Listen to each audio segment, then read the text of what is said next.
Reka nongere mbasuhuze mwe mukomeje gutega amatwi ndetse no gukurikira Isonga TV Rwanda, aho tubagezaho amakuru abagezweho by'umwihariko mu burasirazuba bwa Kongo.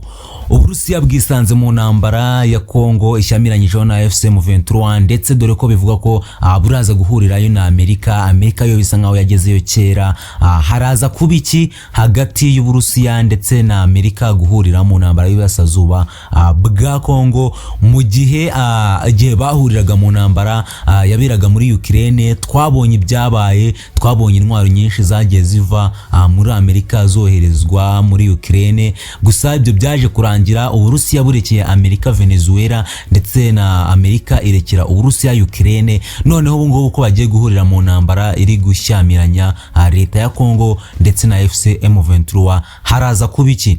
Ibyo byose nibyo tugiye kurebera hamwe. Ikindi kandi abasirikare ba Kongo ndetse n'abasirikare ku mpande zombi zifasha leta ya Kongo, ngo turavuga ingabo za Tanzania ndetse n'ingabo z'u Burundi, n'imitwe yitwaje intwaro FDLR ndetse na Wazalendo ifasha abo bose bakaba bafasha igihugu cya Kongo kurwana na M23. Baraye bagabye igitero ku huriro M23, gusa M23 yaraye yitwaye gitwari, aho yakomewe amashyi ku bw'icyo gitero yabashije guhagarika, ndetse sigihagarike gusa ahubwo ikabasubiza inyuma inabatwaye ibashushubikana, dore ko hapfuye benshi ku ruhande rw'u Burundi, hapfuye benshi ku ruhande rwa Kongo, hapfuye benshi ku ruhande rwa Tanzania, ndetse by'umwihariko kuri la mitwe yitwaza intwaro yo abasirikare bose biravuga ko bahashiriye. Byagenze gute kugira ngo igisirikare cy'Uburusiya cyisange muri Kongo? Byagenze bite kugira ngo Amerika nayo yisange muri Kongo? Byagenze bite? Perezida wa Amerika uherutse guhuza aba bagabo bombi, perezida w'u Rwanda ndetse na perezida wa Kongo, bagasinyana amasezerano. Bivuze ngo Amerika yo yinjiye muri iki kibazo cya Kongo na M23 kera, ariko n'Uburusiya nabwo bivuga ko bwarimo, ariko butarerura ko burimo. Gusa umuvugizi w'Uburusiya Lavrov yaratangaje ko ikibazo cy'Uburusiya ndetse na M23 ari ikibazo gikomeye cyane, ari ikibazo gikwiye kuganirwaho gihereye mu mizi. Uyu Sergei Lavrov yavuze kuri iki kibazo cyo mu burasirazuba bwa Kongo, avuga ko iki kibazo gikomeye kandi kitazapfa gukemuka mu gihe cyaba kititaweho. Yavuze ko Uburusiya bwiteguye kuba bwajya gukemura kiriya kibazo cyo mu burasirazuba bwa Kongo, dore ko bivuga ko Uburusiya ari inshuti, dore ko yavuze ko Uburusiya ari inshuti y'u Rwanda cyane, kandi akaba ari n'inshuti ya Kongo cyane. Bivuze ngo Uburusiya nta ruhande na rumwe ruzabogamiraho mu gukemura iki kibazo cyo mu burasirazuba bwa Kongo, ndetse aho Kongo ihanganyemo na M23. Gusa Kongo ikaba ikomeje gushyira u Rwanda mu majwi cyane ko abasirikare bose ba M23 ikoresha ari Abanyarwanda. Bityo na Amerika yo umudepite umwe wo muri Amerika ufite icyo ashinzwe by'umwihariko mu ishami rishinzwe kureberera Afurika, we yatangaje ko Amerika nayo yiteguye kuba yakemura ikibazo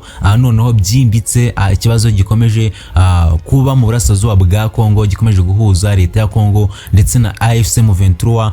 Nayo yavuze ko igiye kubishyiramo imbaraga zirenze zo bashyizemo mbere, ikabasha gukemura kiriya kibazo. None ikibazo hano cyo kwibaza ni ese Uburusiya niburamuka buhuriye na Amerika mu burasirazuba bwa Kongo, haraza kuba iki? Bitewe n'icyo twabonye igihe bahuriraga muri Ukraine icyabaye.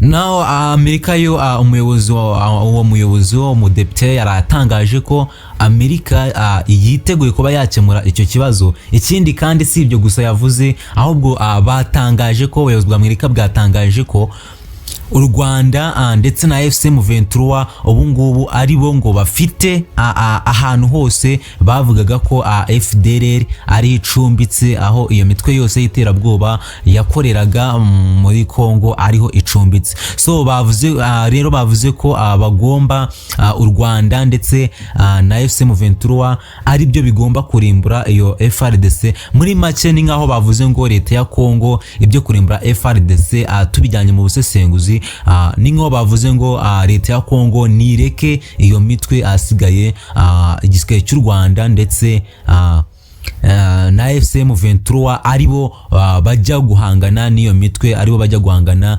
n'iyo FDLR, kuko bigaragara ko Amerika nayo ishobora kuba nayo ishobora kuba yumvise ibyo Tshisekedi agenda avuga mu bayobozi bose igenda ihura nabo, bityo bikaba byatumye nayo isa nkaho twavuga nkaho ari agatego cyangwa se ari amahirwe ku Rwanda cyangwa se ari agatego yaba yashatse gutamo u Rwanda. Gusa ubuyobozi bw'u Rwanda nabwo buhora burebereye Abanyarwanda, ndakeka butabwa muri uwo mutego ubuyobozi bwa Amerika bwabateze. ngo uwo mutego rero uteye gute? Ni umutego aho ubuyobozi bwa Amerika, umudepite by'umwihariko uri mu ishami rishinzwe Afurika yatangaje ko ubaka kanya ubuyobozi FCM23 ahantu iri ariho ahantu yafashe uduce twose bivugwa ko yafashe, kandi na n'ubu ikiyobora ngo ari two duce twarimo ihuriro abasirikare bitwaza intwaro, imitwe yitwaza intwaro ariyo FDLR, ariho FCM23 yabaje kuba yahafata. So uwo muyobozi akaba yavuze ko FCM23 ifatanyije n'u Rwanda, dore ko bikomeje kuvuga ko u Rwanda abasirikare bose bari muri FCM23 ari abo Rwanda, bakaba batangaje ko abo basirikare bose babasha gufatanyiriza hamwe bakerukana iyo mitwe yitwaza intwaro FDLR. Bivuga ko ari umutwe urimo abantu benshi basize bakoze genocide mu Rwanda mu 1994. Ibyo bikaba bishatse kuvuga ko u Rwanda, Amerika isa nkaho yaciye amarenga ati Kongo tuyikuye mu byo kurimbura umutwe wa FDLR, ahubwo bityo abantu bakaba bari kwibaza ngo ese twerure Amerika ireruye ivuze ko Abanyarwanda basigaye b'u Rwanda noneho binjira muri Kongo ku buryo bugaragara, bikavuga ko bagiye kurwanya FDLR cyangwa se n'uburyo bwo gutega gatego u Rwanda kugira ngo bigaragare ko rwinjije abasirikare, asigaye Perezida Tshisekedi azabone ahahera noneho avuga ngo twabibabwiye kera mwanga kubyemera, none murabona ko basanzwe bariyo. Icyo ni ikibazo gikomeye cyane, ni ikibazo cyo kwibazaho. Gusa nanone harakomeje kwibazwa ikiri buze kuba Amerika niramuka ihuriye n'Uburusiya by'umwihariko muri Kongo noneho byeruye, kandi bose bakaba bari bishakira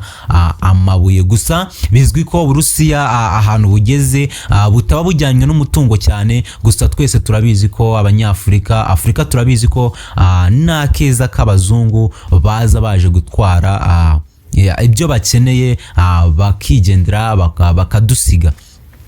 Ikindi turabizi ko buri wese aza yigize umwana mwiza. Amerika ku ruhande rwe araza yigize umwana mwiza, n'Uburusiya ku ruhande rwabwo ruraza rwigize umwana mwiza. Gusa amahirwe menshi aravuga ko Uburusiya vuba bidatinze buraza kwerura ko buje guhangana n'ikibazo cyo muri Kongo byimitse. Ikindi kandi turakomeza kubabwira nuko perezida w'u Burundi akomeje kugurirwaho n'ishyano mu gihe akomeje gutakaza abasirikare benshi cyane mu burasirazuba bwa Kongo. Ni mu gihe yayasabwe ko Amerika yayasabye ko u Burundi mu buryo bwo gukemura ikibazo kiri mu burasirazuba bwa Kongo, u Burundi bwakura abasirikare bayo mu Burundi. Perezida Neva agatinda kubyumva, bityo rero abasirikare be bakomeje gupfa bicwa rubozo. Ni nyuma yuko n'ingabo za Tanzania nazo zikomeje kwicwa. None biravuga ko FCM23 iri kwica gusa buri musirikare wese uhanganye nayo, ari gufata iri guhita imurasira aho ngaho, dore ko itakeneye kongera gufata abantu matekwa bugwate ngo ifate abasigaye, kuko ntago ishaka kwiremereza ijya kugaburira abo yafashe matekwa n'ibindi. Oya, ubwo iri kurasira abiri gufatira aho ngaho, iri guhita ibarasira aho ngaho ikomeza, dore ko AFC M23 ikomeje kugaragaza imbaraga nyinshi kandi nyinshi cyane z'umurengera. AFC M23 ikomeje gukoresha drone, ni mu gihe amasezerano yasinywe ejo bundi.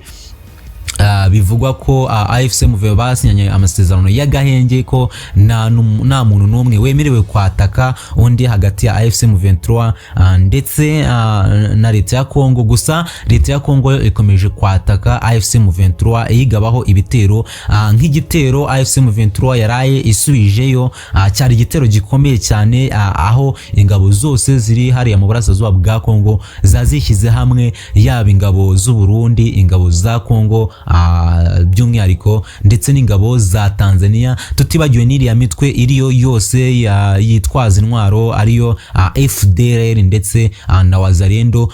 Zari zateguye igitero gikomeye cyane, igitero cyarimo imbaraga, igitero cyarimo intwaro zikomeye kandi zishoboye, aho baba batakiye rimwe bombi AFC M23. Gusa bagasanga AFC M23 ihagaze gitwari, ikabasha kuba yabasubiza inyuma ndetse batareba inyuma, ikabasha kuba yabasubiza iyo batareba inyuma.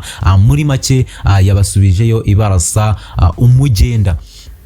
Gusa bikomeje kuvuga ko amasezerano yose akomejwe gusinya y'amahoro hagati y'u Rwanda ndetse na leta ya Kongo, ndetse na Kongo, hagati ya Kongo ndetse na AFC M23. Leta ya Kongo itajya yubahiriza amasezerano ayo ariyo yose y'amahoro yasinye. Bikomeje kuvuga ko leta ya Kongo itari buze guhagarara kwataka, mu gihe AFC M23 yo yemeye kuba ihagaritse yakiriye ako gahenge yasinye.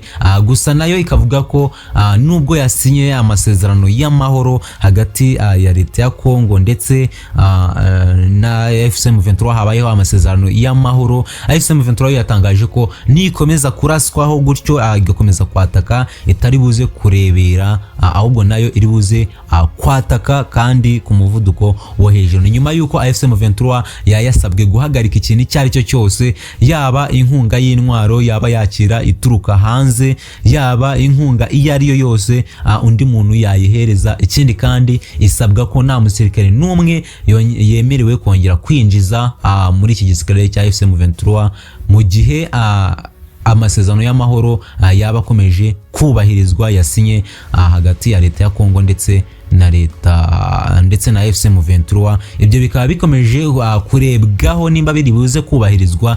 Gusa Kongo yo amakuru ari gusohoka ari kuvuga ko nubwo yasinye ayo masezerano iyo itabikozwa, ahubwo iraza gukomeza kwataka kugira ngo irebe ko yagaruza uduce twayo twose twabashije gufatwa na AFC M23. Iyi ni Isonga TV, ndagira ngo mbwire ngo nimba utarakora subscribe, komeza ukore subscribe kugira ngo tujye tubana mu yandi makuru uko azajya azira ku gihe. Nje ndi Elia.